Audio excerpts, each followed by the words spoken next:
உங்கள் நடத்துதலை நாங்கள் உணரணும். எங்கள் ஆத்துமா களி கூறணும். எங்களுக்குள்ள மேன்மைப்படணும். நாங்கள் மேன்மை அடையும்படி எங்களுக்காக இறங்கி வந்தவரே, நன்றி ஆண்டவரே. உங்களை உயர்த்துகிறோம். இருதயத்தில் உயர்த்துங்க. கர்த்தரை உயர்த்துங்க. இருதயத்தில் உன் மன துக்கங்கள் நீங்க, உன் மன வேதனை, உன் மன நோய் நீங்க. கர்த்தரை உயர்த்துங்க. நன்றி ஆண்டவரே. கர்த்தரை நான் எக்காலத்திலும் ஸ்தோத்தரிப்பேன், ஸ்தோத்தரிப்பேன். அவர் புகழ் எப்பொழுதுமே என் நாவில் ஒலித்திடுமே. கர்த்தரை நான் எக்காலத்திலும் ஸ்தோத்தரிப்பேன், ஸ்தோத்தரிப்பேன். அவர் புகழ் எப்பொழுதுமே என் நாவில் ஒலித்திடுமே. ஆனந்தமே, பேரின்பமே, ஆடலுடன் புகழ் பாடுவோமே. ஆனந்தமே, பேரின்பமே, ஆடலுடன் புகழ் பாடுவோமே. ஆனந்தமே, பேரின்பமே, ஆடலுடன் புகழ் பாடுவோமே. நல்லவர், வல்லவர், காண்பவர், காப்பவர், கர்த்தரை நான் எக்காலத்திலும் ஸ்தோத்தரிப்பேன், ஸ்தோத்தரிப்பேன். அவர் புகழ் எப்பொழுதுமே என் நாவில் ஒலித்திடுமே. கர்த்தரை நான் எக்காலத்திலும் சொல்லுமா ஸ்தோத்தரிப்பேன், ஸ்தோத்தரிப்பேன். அவர் புகழ் எப்பொழுதுமே என் நாவில் ஒலித்திடுமே. ஆத்துமா கர்த்தருக்குள் மேன்மை பாராட்டும். எளியோர் இதை கேட்டு ஆக்களிப்பார்கள். ஆத்துமா கர்த்தருக்குள் மேன்மை பாராட்டும். எளியோர் இதை கேட்டு ஆக்களிப்பார்கள். இணைந்து துதித்திடுவோம், அவர் நாமம் உயர்த்திடுவோம். இணைந்து துதித்திடுவோம், அவர் நாமம் உயர்த்திடுவோம்.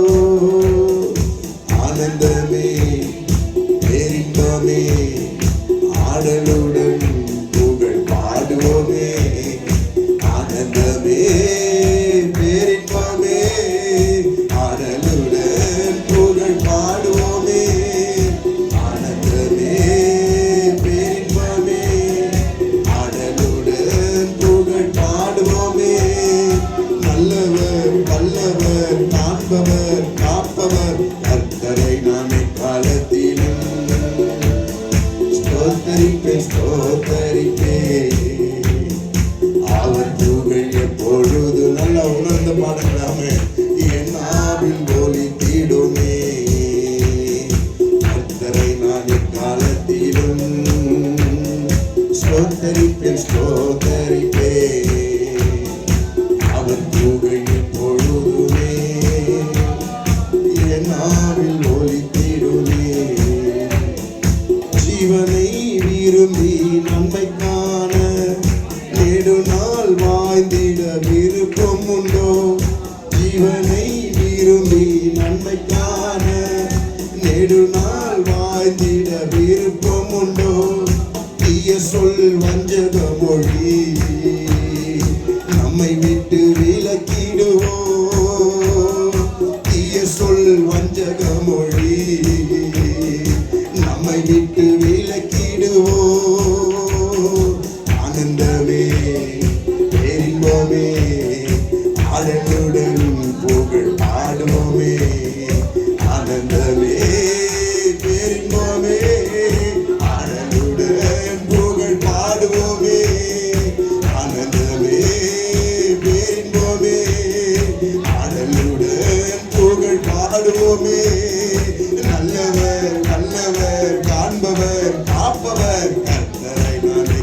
காலத்திலும் ஸ்தோத்தரிப்பேன் ஸ்தோத்தரிப்பேன். அவர் புகழ் எப்பொழுதுமே என் நாவில் ஒலித்திடுமே. கர்த்தரை நான் எக்காலத்திலும் ஸ்தோத்தரிப்பேன் ஸ்தோத்தரிப்பேன். அவர் புகழ் எப்பொழுதுமே என் நாவில் ஒலித்திடுமே. தடைகள் யாவும் நீங்கட்டும். தேவனுடைய வார்த்தை வெளிப்படட்டும். வரன் சொல்லுகிறவர்கள் எல்லாம் தடை இல்லாமல் கொண்டு வந்து சேர்க்கும்படியான காரியம் உண்டாகட்டும். கர்த்தர் பெரிய காரியங்களை செய்வீராக. இயேசுவின் மூலம் பிதாவே, ஆமென். உட்காருமா.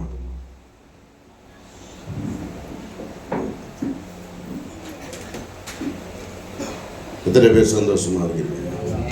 ஆண்டவராகிய இயேசு கிறிஸ்துவின் நாமத்தினாலே உங்களை வாழ்த்தி வரவேற்கிறேன். கர்த்தர் உங்களை ஆசீர்வதிப்பார்.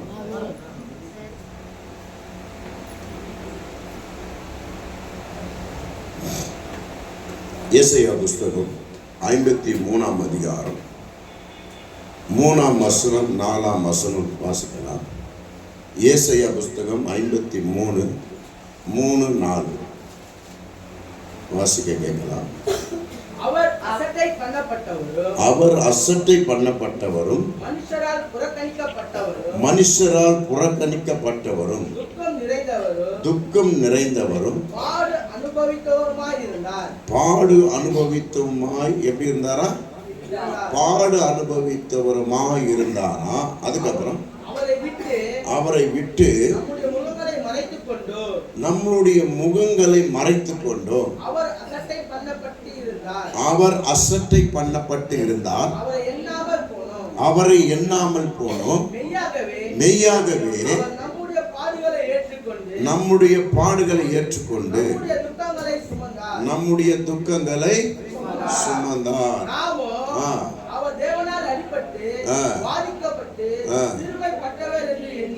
நாமும் என்ன நினைச்சோம்? தேவனால் அடிபட்டு பாதிக்கப்பட்டு சிறுமைப்பட்டவர் என்று எண்ணினோம். அல்லேலூயா. இது 53வது வசனத்தை வாசித்தோமானால், அவர் அசட்டை பண்ணப்பட்டவரும் மனுஷரால் புறக்கணிக்கப்பட்டவரும். அல்லேலூயா. அசட்டை பண்ணப்பட்டவரும் மனுஷரால் புறக்கணிக்கப்பட்டதனால துக்கம் கொண்டவரும். அவர் பாட அனுபவிக்கிறத பார்த்த உடனே மனுஷன் என்ன செய்தானா, என்ன சொன்னானா, சிலுவையில் அவர் தொங்கி இருக்கிறத பார்த்த உடனே எனக்காக தான் அவர் மரிக்கிறார், எனக்காக தான் அவர் இந்த சிலுவையை சுமந்தால் சொல்லி அந்த ஜனங்கள் ஏற்றுக்கொள்ளல. அவரை பார்த்து இவர் என்ன தப்பு பண்ணாரோ தேவன் இவரை தண்டித்திருக்கிறார். என்ன சொன்னாங்களா? இவர் என்ன தப்பு பண்ணாரோ அதனால தேவன் இவரை தண்டித்திருக்கிறார் என்று அவரை தூஷணம் பண்ணினார்கள். அந்த வார்த்தை எங்கிருந்து வருதுன்னா, மனுஷரால் அசட்டை பண்ண, நம்ம அவரை அசட்டை பண்ணதுனால, அவரை வேதனைப்படுத்தியதுனால அந்த துக்கம் அவர் கொண்டார். அதை நம்ம உணராமலேயே இருக்கிறோம். அதை உணராமலே இருக்கிறோம். அங்க இருக்கிற சூழ்நிலையில ஜனங்க என்ன சொன்னாங்க? இவர் ஏதோ தப்பு பண்ணியிருக்கிறாரு, அதனால ஆண்டவர் இவரை சிலுவையில தண்டிச்சுட்டாரு அப்படின்னு சொல்றாங்க. அவங்க கண்ணினால் பார்த்து அந்த வார்த்தையை சொல்றாங்க. அவர் மரித்து 3ஆம் நாள் உயிரோடு எழுந்தும் சதா காலங்களில உன்னோட கூட இருக்கிறேன்னு சொல்லியும் அவருடைய ஆவியை பெற்றும் இருக்கிற நம்ம அவரை என்ன பண்றோம்? மன துக்கத்தினால் அவரை வேதனைப்படுத்தி கொண்டிருக்கிறோம். மன துக்கத்தினால் அவரை வேதனைப்படுத்தி கொண்டுதான் இருக்கிறோம். அவர் சிலுவையில் அறைந்ததை மறுபடியும் அவர் சிலுவையில் அறையபடியான துக்கத்தை நம்ம மறுபடியும் அவர் மேல் திணித்து கொண்டே இருக்கிறோம். ஒரே தரம் தான் அடிக்கப்பட்டாரு, அதுல விடுதலை உண்டாயிற்று. இந்த வசனத்தை வாசிக்கிறோம். நம்ம இந்த வசனத்தை வாசித்து நம்ம என்ன பண்றோம்? சில நேரங்களிலே நமக்குள்ள இருக்கிற ஆசை நிமித்தம், இச்சை நிமித்தம் என்ன பண்றோம்? அவரை மன துக்கத்தினால் கொண்டு செல்லுகிறோம். அது என்ன ஆகுதுன்னா, நம்ம செய்கிற செயலினாலே, வாயினாலே நம்ம என்ன சொல்றோம்? எனக்காக அவர் பாடுபட்டால் சொல்றோம். ஆனா நம்ம இருதயமோ என்ன பண்ணுதுன்னா, அவரா அடிக்கப்பட்டார், ஆண்டவரே அடிச்சுட்டார் அவரை அப்படின்ற ஒரு செயல்பாட்டுக்கு நம்ம கொண்டு போறோம். அப்படின்ற ஒரு செயல்பாட்டுக்கு கொண்டு போகிறோம். ஒரு மனுஷனுக்கு மன துக்கம் வரதான் செய்யும். மன துக்கம், அந்த மன துக்கம் தேவனை துக்கப்படுத்துகிறதா தான் பார்க்கணும். அந்த மன துக்கம் தேவனை துக்கப்படுத்தாத அளவுக்கு இருக்க வேண்டும். அது தேவனை உயர்த்தும்படியான காரியம் இருக்க வேண்டும். எல்லா மன துக்கக்கும், எல்லா மன வேதனைக்கும், எல்லா மன நோய்க்கும் ஒரே விட இயேசுதான். முதல்ல நம்ம அதை அறிஞ்சிக்கணும். ஒரே விட யாரு? இயேசுதான். அப்பதான் விடுதலை உண்டாகும். ஆனா மன துக்கம் உருவான போது, மன கவலை உருவாகும் போது வேற ஒருவரை நாடுவதுதான் அவரை மறுபடியும் சிலுவையில் அறையும்படியான காரியம் உருவாகும். எனக்கு ஒரு இருக்கிற மன துக்கம் நீங்கணும்னா நான் யாருக்கிட்ட போய் பார்க்கணும், யாருக்கிட்ட சொல்லணும், யாருக்கிட்ட செய்யணும், என்ன பண்ணணும் அப்படின்னு சொல்லி நம்ம ஆலோசிக்கிறதும் செய்கிற காரியம் என்ன ஆகுதுன்னா அவரை துக்கப்படுத்துகிற காரியமாய் மாறுகிறது. நமக்காக அவர் அடிக்கப்பட்டது உண்மையானால் என் மன நோயை அவர் நீக்குவார். நமக்காக அடிக்கப்பட்டது உண்மையானால் என் மன துக்கத்தை அவர் விலக்கி போடுவார். எனக்காக அடிக்கப்பட்டது உண்மையானால் நான் படுகிற இந்த மன வேதனையிலிருந்து என்னை விடுதலை ஆக்குவார். அதுதான் உண்மையான சத்தியம். அப்ப மன வேதனை, மன நோய், மன துக்கத்திலிருந்து அவர் என்னை விடுதலை ஆக்கதான் சுமந்தாரே தவிர நான் ஒரு தீர்வை காணிட்டு அந்த தீர்வு மூலியமா நான் விடையை பெற்றுக்கொள்வேன் சொல்லிட்டு ஒரு கிறிஸ்தவன் தன்னிச்சையாக ஓடுவது நிமித்தம் அவரை வேதனைப்படுத்துகிறதான அர்த்தம். அவர் சிலுவையில் அறையப்பட்டதற்கான ஒரு வல்லமையை நம்ம புரிந்து கொள்ள மாட்டேங்கிறோம், ஒரு மகிமையை புரிந்து கொள்ள மாட்டேங்கிறோம். அந்த சிலுவையிலிருந்து வெளிப்படுகிற அந்த சமாதானத்தை நம்ம பெற்றுக்கொள்ள மாட்டோம். இந்த சமாதானம்னா என்னன்னு தெரியாமையே சில நேரங்களில் நம்ம என்ன பண்றோம், பதட்டத்தினாலும் மன வேதனையினாலும் அவர் இழந்து போகிறோம். அல்லேலூயா. எது நிமித்தம் நமக்கு மன துக்கம் உண்டாகிறது? அந்த மன துக்கத்துல நம்ம தேவனை கரெக்டா ஃபாலோ பண்றோமா இல்லையா அப்படின்ற ஒரு சில காரியங்கள் ஆழமா நம்ம அலசும் போது, அதை அலசி அதற்கான விடையை நம்ம காணும் பொழுது கர்த்தர் எனக்காக மரித்தார் என்பது உண்மையான செயலாய் வெளிப்படும். அல்லேலூயா. என்ன ஆகும்னா உண்மையான செயலாய் வெளிப்படும். கர்த்தர் சிலுவையை சுமந்தது உண்மையானார், கர்த்தர் சிலுவையில தொங்கினது உண்மையானார், அவர் ரத்தத்தினால நம்மளை மீட்டது உண்மையானார், உயிரோடு எழுந்து சதா காலங்களில் உன்னோடு இருக்கிற உண்மையானார், என் மன வேதனை அவர் நீக்க வல்லவராயிருக்கிறார். என் மன துக்கங்களை அவர் நீக்க வல்லவரா இருக்கிறார். என் மன நோயை அவர் நீக்க வல்லவரா இருக்கிறார். அல்லேலூயா. அந்த ஒப்பு கொடுத்ததல் வரணும். சிலுவைக்குள்ளாக அந்த பாதையில் அந்த ஒப்பு கொடுத்ததல் வரணும். அந்த துக்கத்திலும் வேதனையிலும் தான் தேவனை நோக்கி பார்க்கணுமே தவிர நீ சந்தோஷமா இருக்கும்போது கை தட்டி பேசுகிறதுக்கு, அவரை உயர்த்துக்கிறதுக்கு அவர் எதிர்பார்க்கல. நீ மன வேதனைகள் இருக்கும் போது தீர்வு எனக்கு அவர் தான் சொல்லி நீ நோக்கி பார்க்கும் போதுதான் அவர் மகிமைப்படுவார். அல்லேலூயா. அவர் மகிமைப்படுவார். இதுக்கு விட என்னன்னா அவர் தான் சொல்லி நோக்கி பார்க்கும் போது அவருடைய நாமம் உயர்த்தப்படும். அல்லேலூயா. அவர் சிலுவையில உயர்த்தினது நம்மளை உயர்த்தலாம். அல்லேலூயா. எத்தனை பேர் ஒத்துக்கிறீங்க? இப்ப மன துக்கம் எல்லாருக்கும் தான் இருக்குது. மன துக்கம் யாருக்கு இல்லை? மன வேதனை நம்மளா உருவாக்கி கொள்ளுகிறோம். எப்படி? நம்மளா உருவாக்கி கொள்ளுகிறோம். ஒரு மன துக்கம், ஒரு கவலை வந்த உடனே அது போயிடுச்சுன்னா மறுபடியும் இன்னொன்னு நம்மளா ஏற்படுத்தி அதை வைத்துக் கொள்ளுகிறோம்.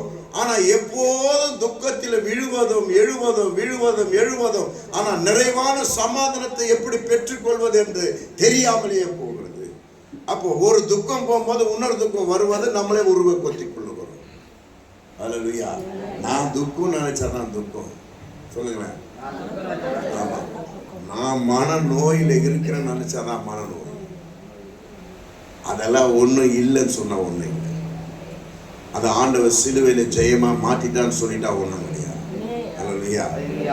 சில பேரு ஒரு துக்கம்லாம் போயிடுச்சுமான்னு சொன்னா கூட துக்கத்திலே இருப்பாங்க.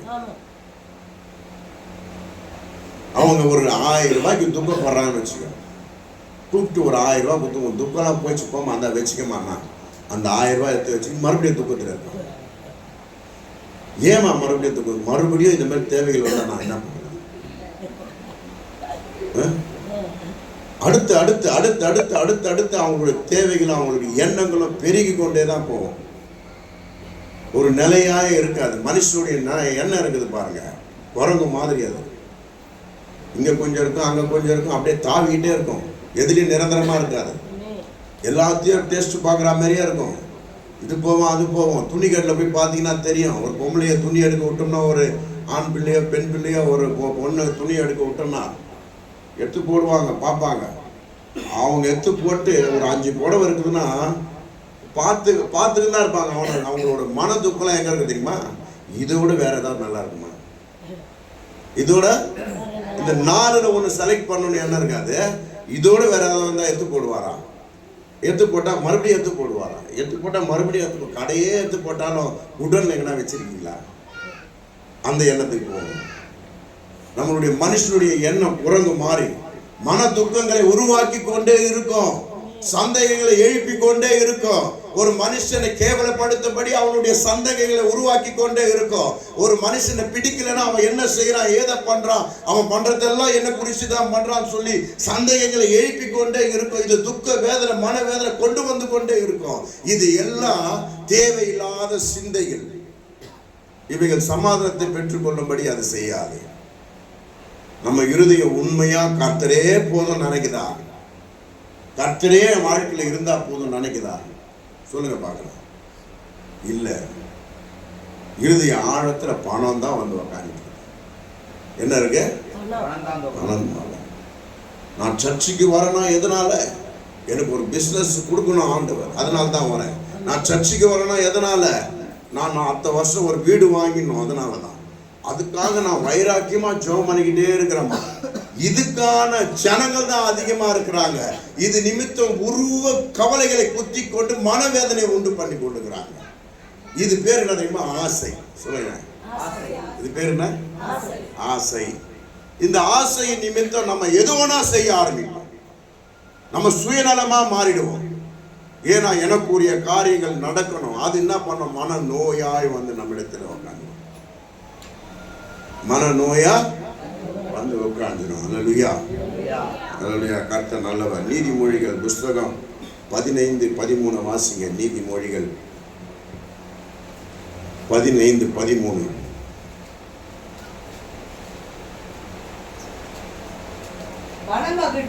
மன மகிழ்ச்சி முகம் மலர்ச்சியை தருமா? மன துக்கத்தினால எது முறிந்து போவோம்? ஆவியிலே ஒரு சோர்வு வந்துடும். ஆவியில சோர்வு, ஆவியை உற்சாகம் மாத்துகிற தேவனுடைய ஆவி நமக்குள்ள சோர்வு வருதுன்னா எதனால? மன துக்கத்தினால தேவனுடைய ஆவியை சோர்வாக்கி விட்டுறோம், சோர்ந்து போயிடுறோம். எதனால்? அது நிமித்தம் எந்த பலன் நமக்கு கிடைக்காது. மன மலர்ச்சி, இருதயம் மகிழ்ச்சியா இருந்தா முகம் மலர்ந்து இருக்க பாருங்க, அதுவே நல்ல ஐஸ்வர்யத்தை தரும். அதுவே இந்த ரகசியத்தை யாரும் புரிஞ்சுக்க மாட்டாங்க. இருதயம் மலர்ந்து இருந்தா, இருதயம் மலர்ந்துனா என்ன தெரியுமா? என்ன இருதயம் மலர்ந்து? சொல்லுங்க, டக்குன்னு யாராவது சொல்லுங்க. இருதயம் மலர்ந்து இருக்கிறதுனா என்ன? அதுக்கு அர்த்தம் நமக்குள்ள சந்தோஷம். அந்த சந்தோஷம் எப்படி அடையாளம் கண்டுபிடிக்க? எப்பவும் அப்படியே தனியாக பேசிட்டே இருந்தா பைத்தியன்றாங்க. என்ன சொல்றாங்க? நீ ஒன்றை சொல்ல, நான் எப்பவுமே சந்தோஷமா இருக்கிறேன் சொல்லி ரோட்ல போகும்போது சிரிச்சுக்கிட்டே போவியா?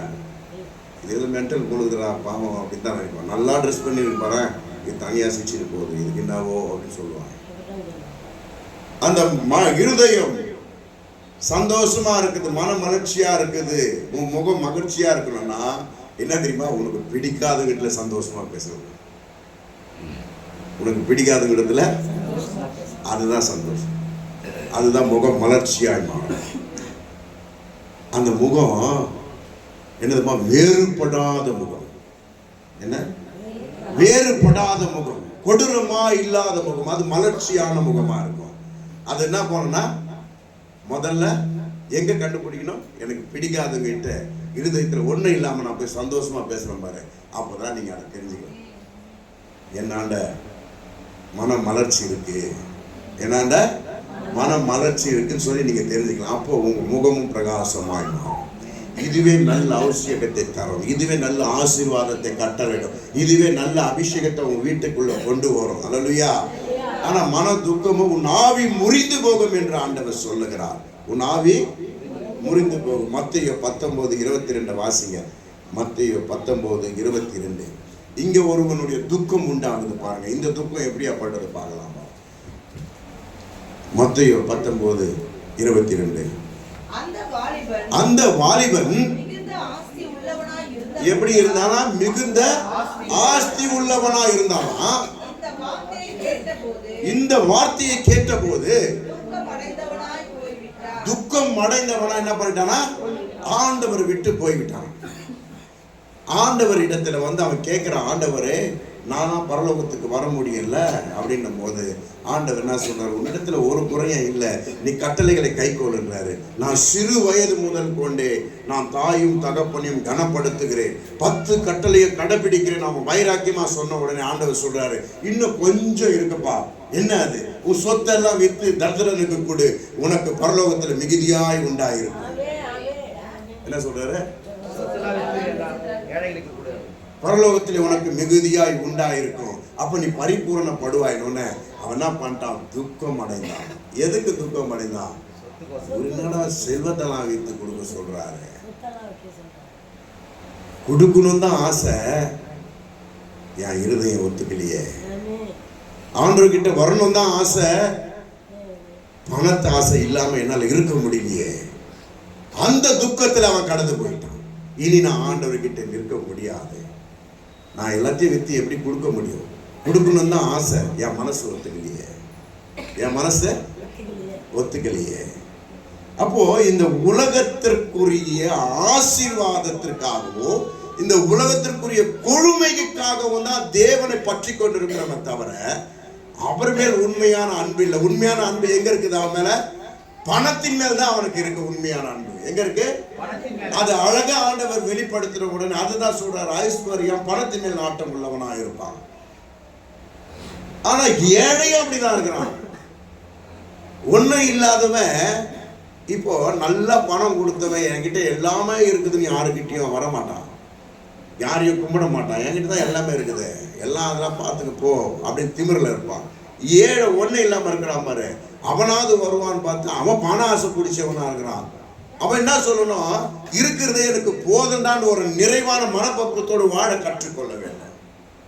இது பணக்காரத்திலேயே அந்த எண்ணம் இருக்கணும்னு ஆண்டவர் எதிர்பார்க்கிறார். ஆனா ஜனங்களிடத்துல ஆழமா என்ன இருக்குன்னா பண ஆசை தான் இருக்கு.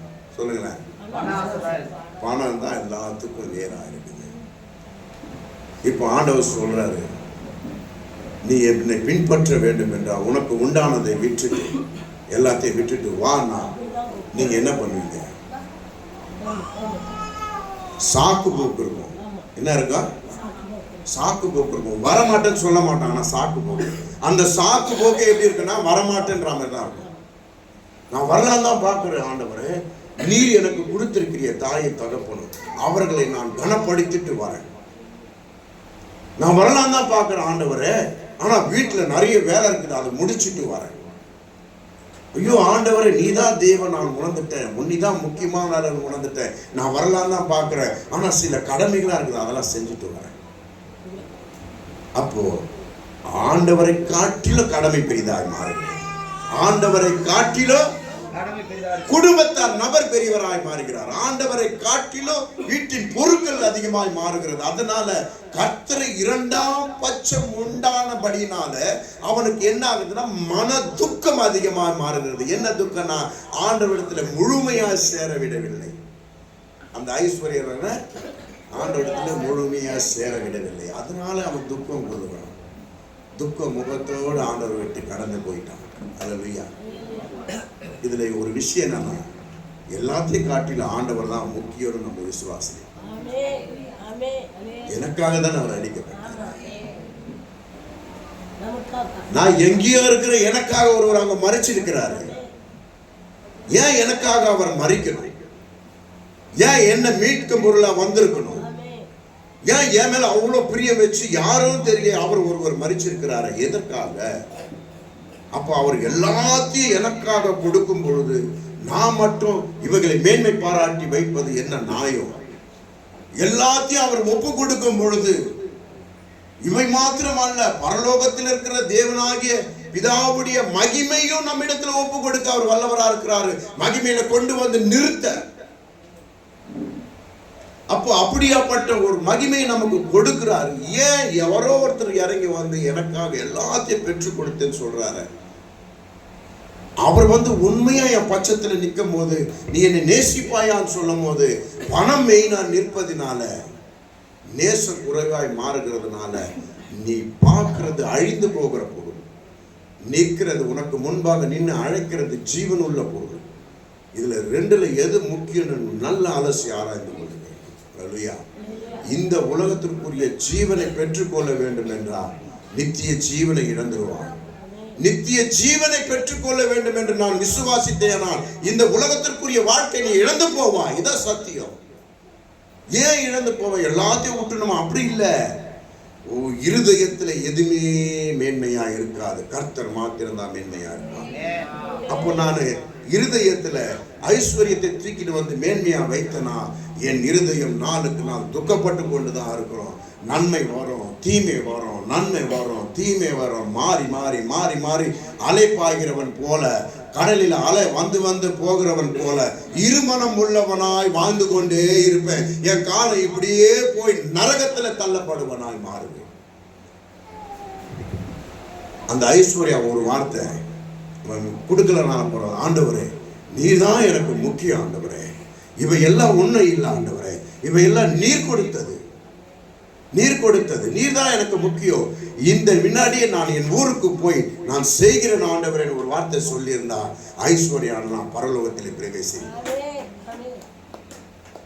பண நாட்டம் உள்ளவன், பணத்தின் மேல் பற்று உள்ளவன், மன துக்கம் வேதனையினால் நாளுக்கு நாள் பெருகி கொண்டுதான் இருக்கங்காண்டி அவனிடத்துல சமாதானம் இருக்காது.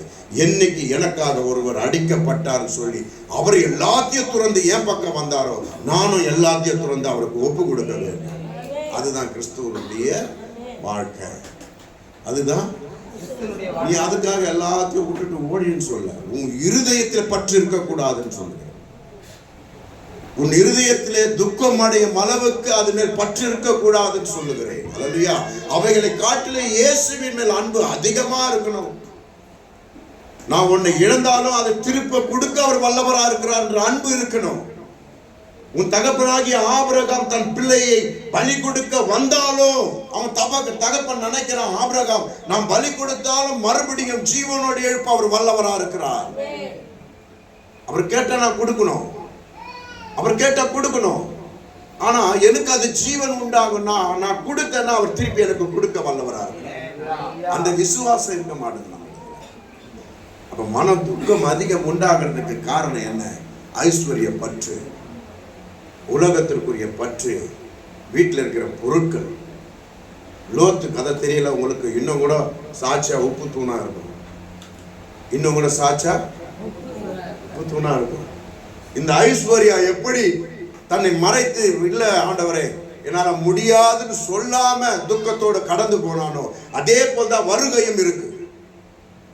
வருகையிலும் அவர் வரும்போது எல்லாவற்றையும் துச்சமா நினைச்சு அவரை பார்த்தோம்னால் பரலோகம் போயிடுவோம். இல்ல அப்படி திரும்பி பார்த்தா கைவிடப்படுவோம். அதுதான் லோத்துடைய கதையை ஆண்டவர் சொன்னார். லோத்துடைய உண்மையான சாப்டர் ஆண்டவர் சொன்னார். அந்த ஊர் அழிக்கப்படுகிறது, எல்லாம் கெட்டவங்களா இருக்கிறாங்க, அழிக்கணும். லோத்து அவன் குடும்பம் நீதிமானா இருக்கிறதுனால தூதனை அனுப்பி காப்பாத்துகிறார் ஆண்டவர். அவங்க போக மாட்டேன்றாங்க, ஊரை விட்டு, வீட்டை விட்டு நாங்க போக மாட்டோம். இல்ல நீ போப்பா, அழிய போது, கந்தக அக்கினி விழ போது, எல்லாம் சுட்டெரிக்க போது, வெளியே போன்றாங்க தூதர்கள். இல்ல முடியாதுன்னு தூதர்கள் தர வலிச்சுட்டு போய் வெளியே விட்டாங்க. ஆனா லோத்துவோட மனைவி என்ன பண்ணாங்க தெரியுமா? லோத்துவை வலிச்சுட்டு போனாங்க. லோத்து மனைவி பின்னாடியே ஓடி போயிட்டு திரும்பி பார்க்காம வாங்க தூதர் சொல்றான். அந்த மகள் வீட்டுல இருக்கிற வீட்டோட நினைப்போட வீட்டுல என்னன்னா பொருள் இருக்கு, என்னன்னா இருக்கு, கணவனுக்கு தெரியாம மாசம் மாசம் மாசம் மாசம் திருடி எடுத்து மறைச்சி வச்சிருக்கிற பணம் வர இருக்குது. கணவனுக்கு தெரியாம சேமிப்பு பண்ணணும்னு சொல்லி வாங்கி வாங்கி வாங்கி வாங்கி வச்ச நகைலாம் இருக்குது. இதெல்லாம் இன்னும் ஆவறது. நான் மேல அந்த அக்கினி விழுந்தா சுட்டே திரும்பி பார்த்து அதை 33 மாறி. உலகத்தின் ஆசை, விட்டு போகிற பொருள் மேலின் ஆசை, விட்டு போகிற மனுஷன் மேல் ஆசை. வரும்போது பிள்ளை, தாய், தகப்பன் அப்படிலாம் கிடையாது. மேல பார்த்தனா உன் தகப்பன் வரும்போது நீ அப்படியே அதுதான் உண்மை போயிடும்.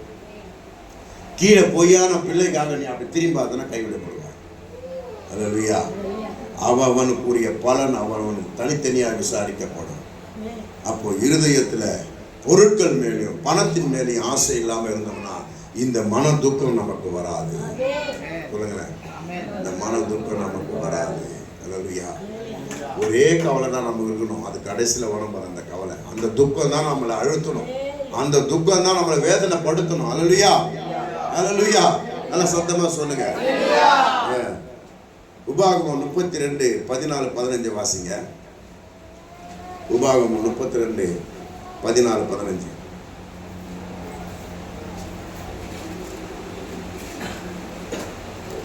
பசுவின் வெண்ணையையும் பாருங்க, ஆட்டின் பாலையும் என்னென்ன வர பசு வெண்ணெய், ஆட்டின் ஆட்டு பால், பாசானில் மேயும் ஆட்டுக்குட்டிகள், பாசானின் செழிப்பையான ஒரு இடத்துல மேயிற ஆட்டுக்குட்டி, ஆட்டு கடாக்கள்,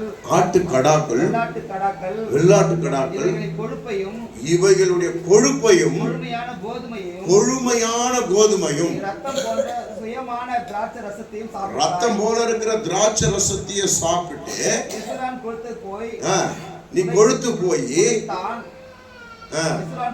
உதைத்தான். கொழுத்து ஸ்தூலித்து நினம் நுண்ணியது போல தன்னை உண்டாக்கின தேவனை விட்டு தன் ரட்சிப்பின் கண்மலையை அசட்டை பண்ணினான்.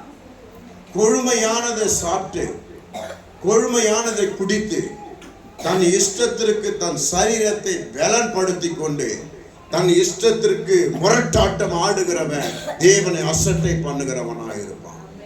தேவனை அசட்டை பண்ணுகிறவனா இருப்பான். கண்மலையில் இருக்கிற தேவனை அசட்டை பண்ணுகிறவனா இருப்பான். இப்படியாப்பட்டவன் எல்லாம் தேவனுடைய ராஜ்யத்துல பிரவேசிக்க முடியாது. இப்படியாப்பட்டவன் தேவனுடைய ராஜ்யத்துல சொல்லுங்களேன் பிரவேசிக்க முடியாது. தேவ பிள்ளைகளே, உங்களுக்கு சொல்லுகிற காரியம், இந்த உலகத்துல எவ்வளோ நம்ம சாப்பிடாத பொருள் நிறைய இருக்கலாம். எவ்வளோ சாப்பிடாத பொருள், டேஸ்ட் பார்க்காத பொருள் எவ்வளோ இருக்கலாம். ஆனால் அதன் மேலே என் நோட்டம் இல்லை, அதன் மேலே என் நோட்டம் இல்லை. என்னுடைய நோட்டம் சாப்பாட்டுக்கும் வயிற்றுக்கும் அல்ல, என்னுடைய நோட்டம் இந்த ஜீவனோடு வாழறது தான். சொல்லுங்களேன், இந்த சரீர ஜீவனோடு வாழணும். அதுக்காக தான். அதுக்கு கொஞ்சம் உணவு இருந்தால் போதும், எது இருந்தாலும் போதும். இது கொழுமையா புஷ்டியா பலனா இருக்கணும் அப்படின்னு நினைச்சு கொழுமையோட சாப்பிட்டு உக்காந்துன்னா இருதயத்துல களியாட்டங்கள் வந்துடும். தேவனை அசட்டை பண்ணி விடுவோம், தேவனை அசட்டை பண்ணி விடுவோம். அப்போ கொழுமையானது பண ஆசையோ இது என்ன பண்ணுமா, தேவனுக்கு விரோதமான துக்கங்களை உண்டு பண்ணும். அந்த துக்கத்துல தேவனுடைய மகிமையை அறியாமலே போயிடுவோம். என்ன மகிமை, எனக்காக ஒருவர் எல்லாத்தையும் விட்டுருக்கிறாரு, நான் அவருக்காக எல்லாத்தையும் விடணும் அல்லவா, அந்த மகிமையை நம்ம தெரிஞ்சு கொள்ளாமையே போயிடுவோம். உங்க வீட்டுல யாருன்னா தியாகம் பண்ணான்னு வச்சுக்க, நிறைய பேர் வீடு பார்க்கலாம். ஒரு 4-5 பெண் பிள்ளை இருக்கும், முதல்ல ஒரு ஆண் பிள்ளை பிறந்துருவான். அதுங்க எல்லாருக்கும் கல்யாணம் பண்ணி முடிந்தாலே அவன் வயசாயிடும், அவன் கல்யாணமே பண்ணிக்க மாட்டான். கட்சியில் அவனுக்கு சோறு போட ஆரம்பிக்காது, அந்த தங்கச்சிகளே சோறு போடாது, வீட்டிலே சேர்க்காது. அந்த தியாகத்தை நினைச்சு பார்க்காது. அப்படிதான் நம்ம இப்போ இருக்கும். உன் நிலைமையை என் நிலைமையை அப்படிதான் இருக்கு. அவருடைய தியாகத்தை நினைச்சு பார்க்கல. அப்படி நினைச்சு பார்த்தனா அவரு நல்லா இருந்தா போதும், அவரு நல்லா இருந்தா போதும், அவரு நல்லா இருந்தா போதும். எப்படி ஆண்டவர் நல்லா இருக்கு நான் சொல்லலாமா? இல்ல, ஆவியானவர் எனக்குள்ள பெருகட்டும், ஆவியானவர் எனக்குள்ள பெருகட்டும், ஆவியானவர் எனக்குள்ள பெருகிறதுனால நான் சிரிந்து போனா சின்னவன் ஆனா அதுதான் முக்கியமான ஒரு வாழ்க்கை. நான் சிறுகவும் அவர் பெருகவும். அப்போ அந்த தியாகத்தை நினைச்சு பாருங்க. அந்த 5 பெண் பிள்ளை நினைக்காது, அதெல்லாம் நல்லா வசதியா கல்யாணம் பண்ணி விட்டுருவான். கட்சியில் அவன் பார்த்தனா ஒரு வீடு வாசல் இல்லாம ரோடு. உலகம் அப்படிதான் இருக்கு. நீ நானும் அப்படிதான் இருக்கிறோம், கை தூக்க அப்படிதான் இருக்கிறோம். எனக்காக ஒருவர் அடிக்கப்பட்டிருக்கிறாரு, அவர் தியாகத்தை நான் நினைக்கலையே. அவருக்காக நான் என்னத்தை செய்வேன், பாட்டு மட்டும் நம்ம போடுறோம், என்னத்தை செய்வோம், என்னத்தை செய்வோம், அவருக்காக என்னத்தை செய்வோம். என்னத்தை ஒண்ணுமே செய்ய வேண்டிய அவசியம் இல்லை. உன் இருதயத்துல எல்லாம் மேட்டிமை காட்டிலும் தேவனை முதலாவது நிறுத்து. எது முக்கியம், அதெல்லாம் முக்கியம் கிடையாது, தேவன் தான் முக்கியம். உனக்கு அது ஒரு பரீட்சை வரும்போது அங்க நீ தேவனை தான் நிலைநாட்டணும். அதுதான் ஒரு யூடியூப்லாம் பார்த்தீங்கன்னா ஒருத்தர் பைபிள் கையில் வச்சுருப்பாரு, பணம் கையில் வச்சுருப்பாரு. ஜனங்க எதில் அப்படி நீட்டுவாங்க. நிறைய பேர் பணத்தை வாங்கிடுவாங்க. அதில் யாருன்னா ஒருத்தர் தான் வந்து பைபிள் வாங்க. இந்த மாதிரி ஒரு சந்தர்ப்ப சூழ்நிலை வரும். தேவன் முக்கியமா பணம் முக்கியமா சூழ்நிலை வரும். அப்போ வைராக்கியமா தேவன் தான் முக்கியம் வந்து நிக்கணும். அந்த பணத்தை உண்டாக்கினவர் உனக்கு தர வல்லவரா இருக்கார். அதெல்லாம் அதை புரிஞ்சுக்கணும். இப்போ வருஷத்தை பண்ணிட்டு வாங்கிப்போம், அதுனா ஒரு பெரிய விஷயம் அப்படின்னு நினைச்சேன்னா காலத்துக்கும் அடுத்த வருஷத்துக்கும் அந்த பணம் மட்டும்தான் கிடைக்கும். தேவன் ஆசீர்வாதத்தை இழந்து போகும். அல்லேலூயா, அல்லேலூயா. எத்தனை பேருக்கு விளங்குது? லூக்கா எழுதின புஸ்தகம் 24:17 வாசிங்க. 24:17.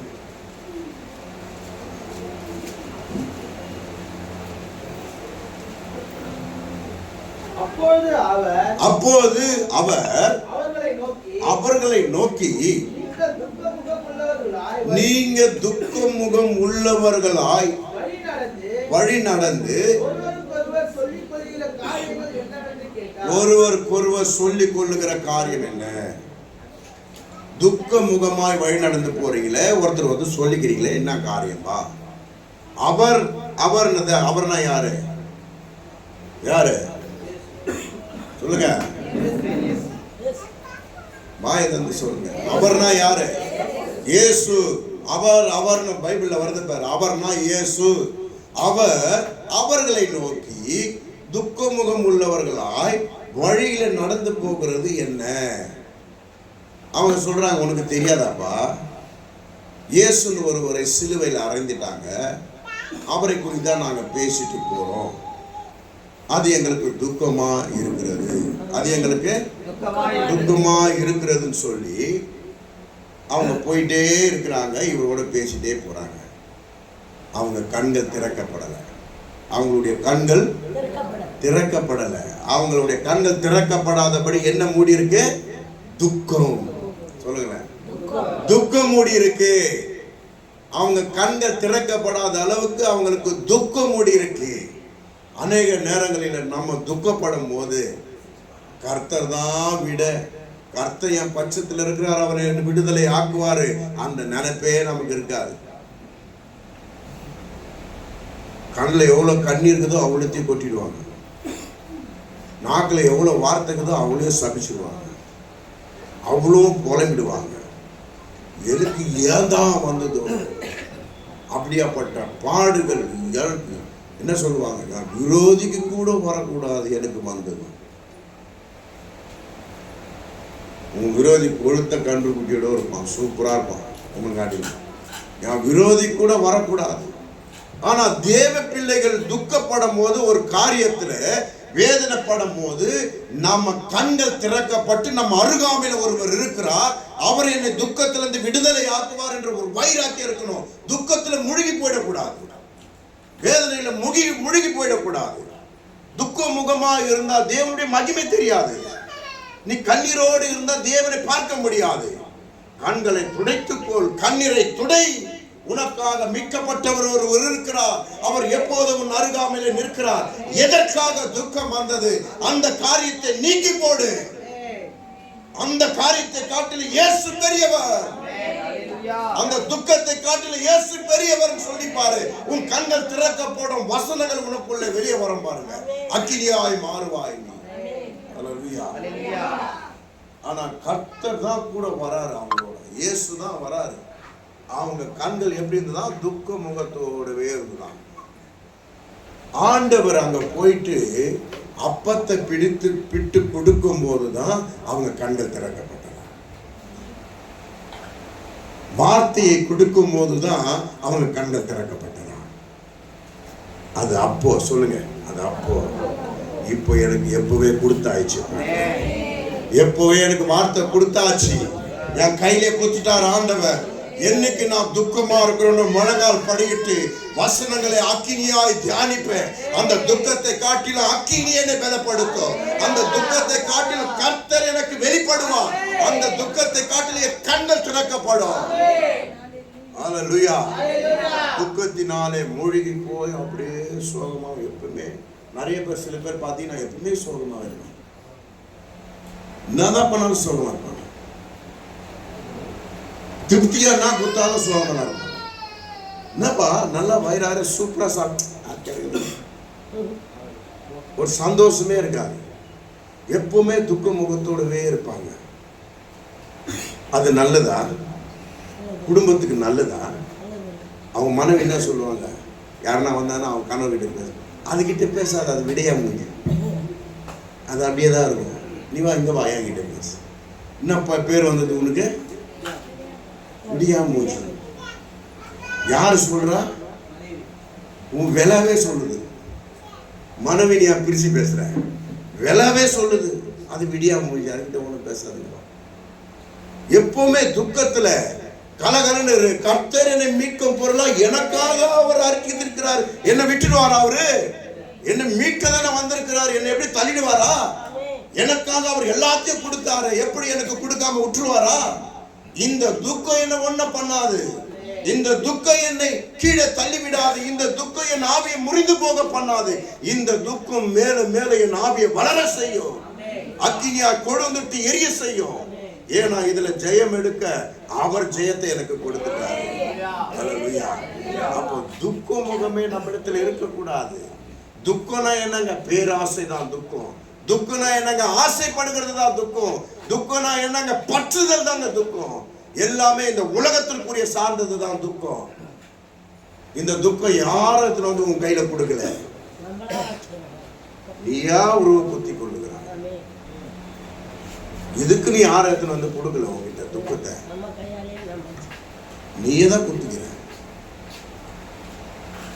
இதுதான் வேணும் அப்படின்னு கணவரிடத்துல பேசும்போது, இதுதான் செய்த அவனும் கணவரிடத்துல பேசும்போது, என்னுடைய சுயநலத்தை நாங்க திணிக்கிறேன். அங்க திணிக்கும் போது அங்க எனக்கு ஏற்றா போல காரியம் வரலன்னா என் முகம் துக்கமாய் மாறுகிறது.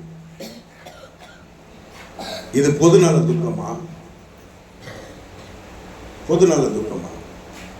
அப்போ எனக்குரிய காரியங்கள் நான் எதிர்பார்க்கிறதோ, நான் எதிர்பார்க்கிற பணமோ, இப்ப எதிர்பார்க்கிற நன்மைகளோ, எதிர்பார்க்கிற காரியங்களோ வரலன்னா உடனே எனக்கு துக்க முகமாய் மாறுது. ஏன் மனுஷிடத்துல வரணும்? ஏன் மனுஷிடத்துல இருந்து எனக்கு வரணும்? தேவனிடத்துல இருந்து எனக்கு வரும். தேவனை ஆசீர்வதிப்பான்னு சொல்லி உன் எண்ணங்களை நீ மாத்தினா அந்த துக்க முகம் கடந்து போயிடும். என்னை ஆசீர்வதிக்கிறவர் ஒருவர் இருக்கிறாரு, எனக்கு கொடுக்கிற ஒருவர் இருக்கிறாரு. ஹல்லேலூயா. எப்படியாப்பட்ட கடினமான இருதயத்தையும் ஆண்டவர் லகுவாய் மாற்றி உனக்கு உதவி செய்யும்படி செய்கிறார். ஹல்லேலூயா. கர்த்தரால செய்ய முடியாத காரியம் ஒன்றும் கிடையாது. அப்போ துக்க முகம் எதற்காக? நமக்கு கர்த்தரை விட்டு வெளியேறுவதற்காக. துக்க முகம் எதற்காக சுமக்கிறோம்? ஆண்டவர் யாரும் தெரியாம போறோம்.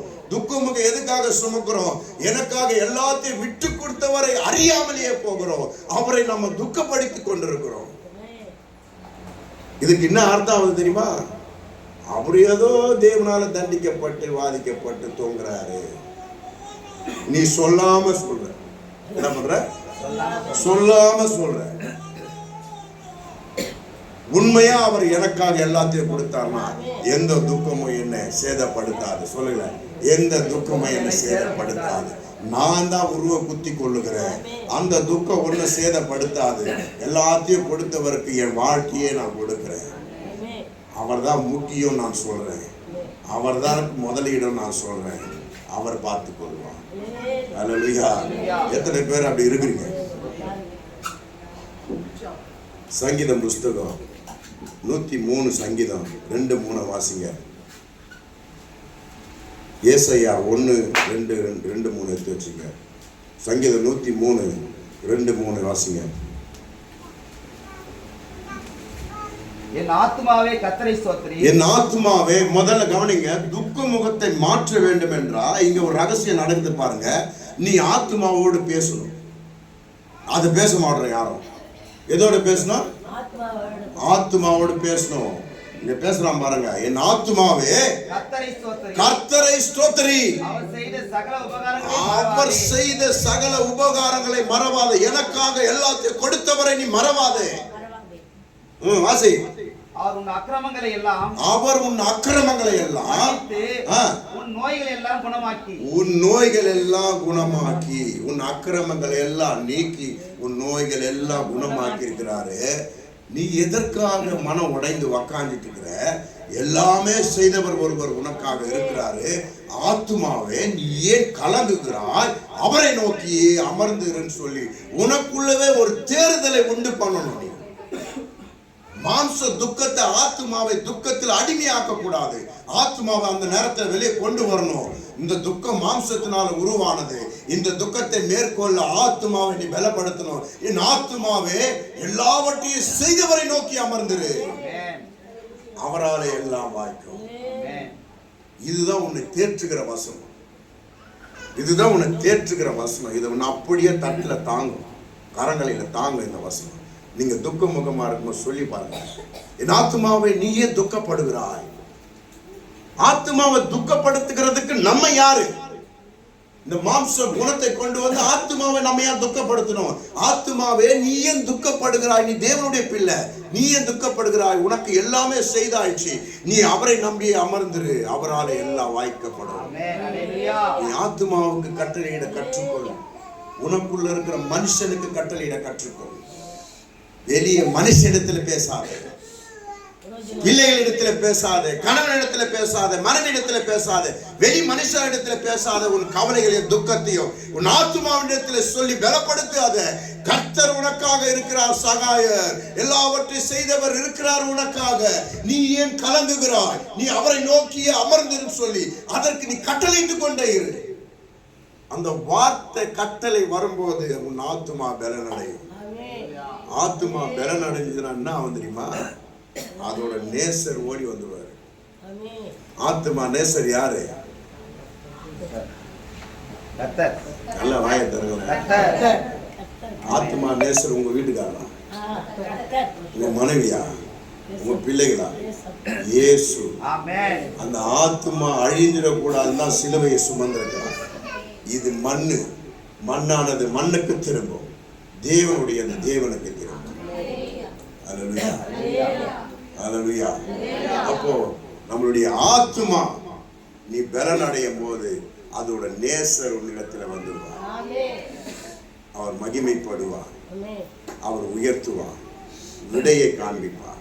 அல்லேலூயா. வழியை காண்பிப்பார், தப்பி செல்ல வழியை சொல்லுவார், தப்பி செல்லுகிற ஞானத்தை கட்டளையிடுவார், தப்பி செல்லுகிறதுக்கான ஒரு மகிமையை உன்னிடத்துல கொடுப்பார் ஆண்டவர். அல்லேலூயா. நான் சேனைக்குள்ளே பாய்வேன். எப்படியாப்பட்ட துக்கமா இருந்தாலும் ஒரு சேனைக்குள்ளே பாய்ந்து வருவேன். ஏன்னா கர்த்தருடைய மகிமை எனக்குள்ள இருக்குது. என் ஆத்துமாவை நீ ஏன் கலங்குகிறாய்? எதிரே இருக்கிற சோகங்களும் துக்கங்களும் பார்த்து நீ வருத்தப்படாதே. அவைகளை பார்த்து சொல்லு, என் ஆத்துமா அவைகளை காட்டிலும் பெரியது. கர்த்தர் பலப்படுத்துவார். நான் ஓடி ஒரு சேனைக்குள்ள பாய்ந்து வெளியே வருவேன், ஒரு சேதமும் இல்லாமல் வருவேன். எத்தனை பேர் சொல்லுவீங்க? இது மேற்பட்ட துக்க முகத்தோட உட்கார கூடாது. துக்க முகத்தோட உட்காருங்கன்னா எதுக்காக உட்காரன்னு யோசிக்கணும். முதல்ல எதுக்காக உட்காருங்கன்னு யோசிக்கணும். எல்லாம் உங்களோட பேராசை நிமித்தம் உட்காருங்களா, இல்ல வழக்கம் போல நடக்கலன்னு உட்காருங்களா, நியாயமான துக்கம் கொள்றீங்களா? எதுவா இருந்தாலும் கர்த்தர் விடுதலை தருவார். எதுவா இருந்தாலும் கர்த்தர் விடுதலை தருவார். அதோடைய ஏசாயா வாசிங்க, 2:3 வாசிங்க. திரளான ஜனங்கள் புறப்பட்டு வந்து கர்த்தரின் பர்வதத்துக்கும் யாக்கோபின் தேவனுடைய ஆலயத்துக்கும் போவோம் வாருங்கள், அவர் தமது வழிகளை நமக்கு போதிப்பார். அல்லேலூயா. நாம் அவர் பாதைகளில் நடப்போம் என்பார்கள். ஏனெனில் சியோனில் இருந்து வேதமும் எருசலேமில் இருந்து கர்த்தரின் வசனமும் வெளிப்படும். அல்லேலூயா. கர்த்தருடைய பாதையிலே நடக்கும் வாருங்கள். அந்த பாதையை விட்டு விலகும்படி துக்கத்தை கொண்டு வருவான், வேதனையை கொண்டு வருவான், மனநோயை கொண்டு வருவான். அதெல்லாம் சோர்ந்து போகாதீங்க. கர்த்தருடைய பாதையில நான் நிற்கிறேன். ஆனால் இவைகள் எந்த விடுதலை தர அவர் வல்லவரா இருக்கிறார். இவைகள் எந்த மாற்றத்தை தர வல்லவரா இருக்கிறார்.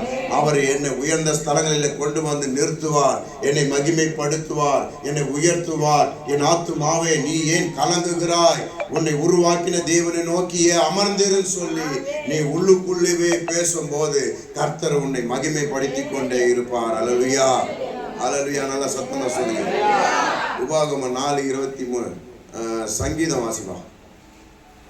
சங்கீதம் 4:39 1 2 3 வாசிங்க. சங்கீதம் 4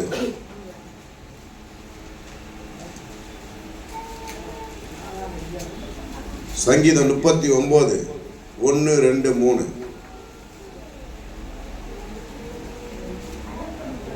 என் நாவினால் பாவம் செய்யாதபடிக்கு. பாருங்களேன், இப்போ எங்க வருது துக்கம்? நாவினால் பாவம் செய்கிறது நிமித்தம் வருகிற துக்கம். நாவினால் பாவம் செய்யாதபடிக்கு நான் என் வழிகளை காத்து, என் வழிகளை நான் காத்து, துன்மார்க்கன் எனக்கு முன்பாக இருக்கும் மட்டும், துன்மார்க்கன் என் முன்னாடி நின்னாலும் சரி, என் வாயை கடிவாளத்தால் அடக்கி வைப்பேன். என் வாயை மூடிக்கொண்டே இருப்பேன். நான் மௌனமாகி என்ன பண்ண போறான் பாருங்க. அடுத்தது, ஊமையானா இருந்து நலமானதை பேசாமல், நலமானதை கூட நான் பேசல, அமர்ந்திருந்து, ஆனாலும் என் துக்கம் அதிகரித்தது, என் இருதயம் எனக்குள்ளே அனல் கொண்டது. நான் எதை தியானிக்கிறேன்? கர்த்தருடைய வார்த்தைகளை தியானிக்கையில் அக்கினி எனக்குள்ள என்ன வந்ததுங்க? மூண்டது. அப்பொழுது என் நாவினால் நான் விண்ணப்பம் செய்தேன். உன் துக்கத்தை கண்டு நீ வாக்குவாதம் செய்யாதபடி நாவை காத்து கொண்டு மௌனமா இருந்து கர்த்தருடைய வசனத்தை தியானிச்சு ஜெபம் பண்ணு. ஜெபம் பண்ணு. நாவிலிருந்து அக்கினி புறப்படும். துக்கங்கள் மாறும், வேதனைகள் மாறும். அந்த துக்கத்தை பார்த்து சண்டைக்கு போய் நிக்காதீங்க. வாயினால் வருகிற துக்கம், அவங்க ஒரு வார்த்தை சொன்னா நீ 10 வார்த்தை சொல்றது,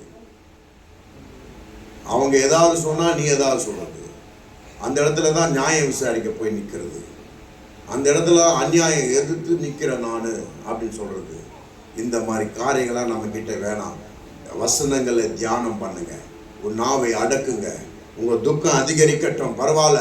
வசனங்களை தியானிக்க தியானிக்க அக்கினி உங்களுக்குள்ள மூண்டு கொண்டே இருக்கும். அக்கினி மூண்டு கொண்டே இருக்கும். துக்கம் அதிகரிக்க அதிகரிக்க அக்கினி உங்களுக்குள்ள மூண்டு கொண்டே இருக்கும்.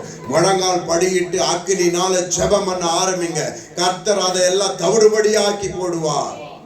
உனக்கு விரோதமாய் வருகிறதெல்லாம் தவிடுபடியாக்கி போடுவார். வாக்குவாத தீர்வாய் மாறாது. வாக்குவாத சண்டைக்கு ஒரு முடிவு உண்டு பண்ணாது. வாக்குவாத சமாதானத்தை உண்டு பண்ணாது. இன்னும் விரோதங்களை தான் உண்டு பண்ணி கொண்டிருக்கும். நீ கர்த்தரிடத்துல தியானம் பண்ணி முழங்கால் படிட்டு ஜெபிக்க ஆரம்பி. எல்லாவற்றுக்கும் சமாதானம் தருகிற தேவனாகிய கர்த்தர் உன்னை சுற்றி எழும்புகிற மனுஷர்கள் இடத்துல எல்லாத்திலையும் சமாதானம் உண்டு பண்ண ஆரம்பிப்பார். ஆண்டவர் விரோதங்களை நீக்குவார். விரோதங்களை நீக்கி உனக்குள்ளே அவர்களுக்குள்ளே ஒரு சமாதானத்தை வைப்பார். ஆண்டவர் அல்லேலூயா. ஏசாவும் அவன் சகோதரனும் யாக்கோபும் 2 பேரும் மீட் பண்ணிக்க போறாங்கன்னா சண்டை தான் நடக்காங்க. என்ன நடக்கும்? சண்டை தான் நடக்கும். ஏசா பலசாலி, அவன் தான் மூத்த புள்ள, அவன் பயங்கரமான பலசாலி. யாக்கோபு இவனுடைய ஆசீர்வாதத்தை பிடிக்கினான். இதை பார்த்துட்டு இதெல்லாம் ரொம்ப வருஷம் கழிச்சு அவன் வரான் பார்க்கறதுக்கு. இவன் பயந்துட்டான். கண்டிப்பா அவன் என்னை அடிக்கதான் போறான்.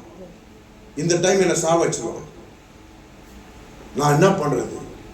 அப்பதான் யாக்கோபு ஒரு நன்மையை பிடிச்சான். துக்கத்தில அவன் உக்காந்து பயந்து அன்னைக்கு நைட்டு ஃபுல்லா தூங்காமலாம் இல்லை, கர்த்தர் பாதத்தில் உட்கார ஆரம்பிச்சான். கர்த்தர் பாதத்தை விடல, பிடிச்சு ஜெபம் பண்ணி கொண்டே இருந்தான். கர்த்தர் சமாதானத்தை உண்டு பண்ணார். வருகிறவன் கட்டி பிடிச்சி சகோதரனை எப்படிரா இருக்குன்னு கேட்கும்படி செய்தார்.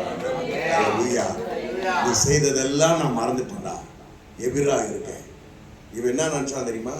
முதல்ல என் சகோதரன் வரான், நான் இன்னைக்கு வசதியா இருக்கிறேன், அதனால அவன் என்ன பண்ணலாம், அவனோட கோபம் தனியே என் மந்தையில பாதி அவனுக்கு நான் கொடுத்துறேன்.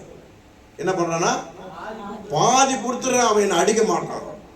அது கூட அவன் இருதயத்துல சரியா படல. இல்ல இது கூட சரியில்லை, நான் தேவ சமூகத்துல உக்காருவேன். அவன் அந்த பாதியை வாங்கி நான் அஷ்டா நான் என்ன பண்ணுவேன்? மூசி எப்படின்னு போயிட்டா நான் என்ன பண்ணுவேன்? கர்த்தர் தான் இதுக்கு விடுதலை தரணும். அவன் தேவ சமூகத்துல உக்காந்தான். கர்த்தர் அவனுக்கு மாற்றங்களை உண்டு பண்ணார். துக்க முகத்தை மாற்றி போட்டார் ஆண்டவர். அவனுக்குள்ள இருக்கிற துக்க பயத்தை மாற்றி போட்டார் ஆண்டவர். அல்லேலூயா, அல்லேலூயா. அதனால துக்க முகமாய் நம்ம நாவினால வார்த்தைகளை பேசி சண்டைக்கு எதிர்த்து போய் நிக்கிறது, இதெல்லாம் ஒரு தீர்வு உண்டு பண்ணாது, அது சமாதானத்தை கொடுக்காது.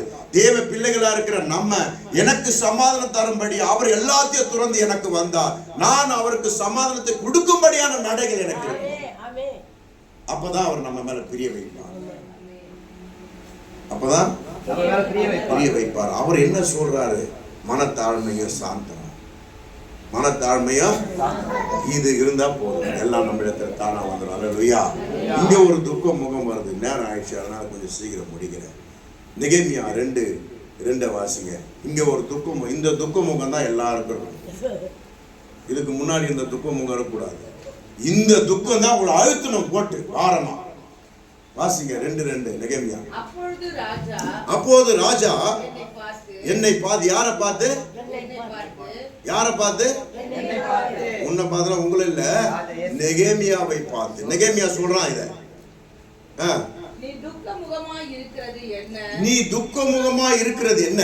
உனக்கு வியாதி இல்லையே, இது மனசு துக்கம் தான். அடுத்த வசனத்தை வாசி. அப்போது மிகவும் பயந்து ராஜாவை நோக்கி, ராஜாவே என்றென்றைக்கும் வாழ்க, சொல்லுங்களேன், என் பிதாக்கள் இருக்கும் கல்லறைகள் ஸ்தலமாகிய. எது எது எந்த நகரம்? பிதாக்கள் கல்லறை எங்க இருக்குது? எது நகரம்? பாழான நகரம் இஸ்ரேல். இஸ்ரேலுக்காக ஜெபித்துக் கொள்ளுங்கள் என்று ஆண்டவர் சொல்லுகிறான். ஜெபிக்கிறவங்களுக்கு ஆசீர்வாதம் உண்டாகும். நெகேமியா சொல்றான், அவனுக்கும் அங்க இருக்கிற ஜனங்களுக்கும் ஒண்ணும் கிடையாது, ஆனா அவனுடைய முன்னோர்களுடைய கல்லறை அங்க இருக்கு. இப்ப சொல்லுங்க, எங்க முன்னோருடைய கல்லறை அங்க இருக்கு? உங்க முன்னோட கல்லறை இருக்காங்க, இருக்கா? நீ இஸ்ரவேலா தெரிந்திருக்கிறார் ஆண்டவர். அப்போ இஸ்ரவேலா இருந்தா உன்னுடைய முன்னோர்களுடைய கல்லறை அங்க இருக்கு. அந்த இடத்துல சொல்லு, அது வாசல்கள் அக்கினியால் சுட்டெரிக்கப்பட்டு நான் துக்க முகத்தோடு இராதிருப்பது எப்படி? அவன் பாரு, ஆலயத்திற்காகவும் ஆத்துமாக்களுக்காகவும் துக்க முகம் கொள்ளுகிறான். இது நம்மள பயங்கரமா அழுத்துவோம். இதுதான் கர்த்தருடைய பிள்ளைகள். இது என்னைக்குன்னா அழுத்துதான். தேவனுடைய ஆலயத்திற்காகவும் ஆத்துமாக்களுக்காகவும் அவன் துக்க முகமாவே இருந்தான். ராஜா கேட்கிறாரு, நீ இந்த துக்கம் உனக்கு மனநோய் தானா? இது என்ன விஷயம்னா, இதை சொன்ன உடனே யாரோ அவங்க, ஆனா ஆண்டவர் ஒரு பாரத்தை வச்சிருக்கிறார் அவருடைய ஆலயத்தை குறித்தோ ஆத்துமாக்களை குறித்தோ. அந்த பாரத்துக்கு தான் நம்மளை அழைத்திருக்கிறார் ஆண்டவர். அதை தான் முன்னாடி வச்சு நம்ம ஒவ்வொரு நாளும் துக்க முகத்தோட இருக்கணும். தேவையில்லாத உலகத்திற்கு காரியத்துக்காக இருக்கக்கூடாது. உண்மையான துக்க முகம் எதுனா இதுதான். ஆலயத்திற்காக துக்க முகம் இருக்கணும், ஆத்துமாக்களுக்காக துக்கமா இருக்கணும். அழிந்து போய்விடக்கூடாது. ஆலயம் கட்டப்பட வேண்டும், கர்த்தருடைய ஆலயம் பிரகாசமாக்கப்பட வேண்டும், ஆத்துமாக்கள் எழும்பணும், கொள்ளை பொருளா வரணும் சொல்லி அனுதினமும் நீங்க துக்க முகமாவே இருக்கணும். இந்த வேதனை உங்களை பாரமா அழுத்தணும். இந்த வேதனை தான் பிரதான வேதனையா உங்க தலைமையில நிற்கணும். இந்த வேதனை உங்களை அழுத்தும் போது கர்த்தர் உங்கள் மேல் பிரியமாய் வருவார். அல்லேலூயா. ஏன்னா அதற்காக தன்னையே அடிக்க கொடுத்தவர் அவர். அந்த காரியத்துக்காக ஆலயம் கட்டப்பட வேண்டும், இழந்து போனதை பெற்றுக்கொள்ள வேண்டும் என்று தன்னையே ஒப்பு கொடுத்தவர் அவர். ஆலயத்தை கட்டிட்டாரு, ஆனா அந்த ஆலயம் சுயநலமா ஓடிக்கொண்டிருக்குது. கல்லர் கோகையா ஓடுது. எப்படி ஓடுது? கல்லர் கோகையா ஓடிக்கொண்டிருக்கிறது, சுயநலமா வாழ்ந்து கொண்டிருக்கிறது. அவர் ஆலயத்தை கட்ட பிரயாசப்பட்டு எல்லாத்தையும் முடிச்சிட்டாரு. அவர் ஆலயத்தை ஏற்றுக்கொள்ள எனக்கு மனதில்லை. ஏன்னா எனக்குள்ள ஐஸ்வர்யம் இருக்கிறதுனால துக்க முகமாய் உட்கார்ந்து கொண்டிருக்கிறேன்.